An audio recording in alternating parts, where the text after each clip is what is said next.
התשלומים של חג השבועות, בין חג השבועות לי"ב בחודש. אז הרב שואל בשיחה, אם בית המקדש ירד באותו יום, כאילו נגיד ז' סיוון, ח' סיוון, מה יקרה אז?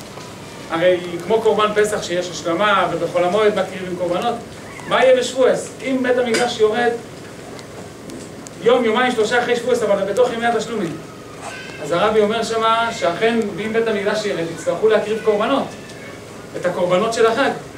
אז הרבי שואל על זה, אבל הרי כל הכהנים טמאים, לא יספיקו להתאר, לא יוכלו להקריב את זה באותו יום. אז הרב אומר, היות שכבר יהיה תחייס המייסים, אז כל הכהנים שנפטרו, יקומו, הם ודאי יהיו טהורים ויוכלו להקריב את הקורבנות. סתם איזה משהו נקודה קצרה. אנחנו נעבור לתלמיד הבא, הוא שואלים עליך...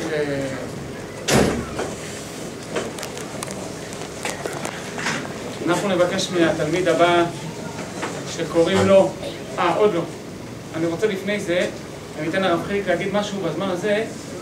אתם יודעים,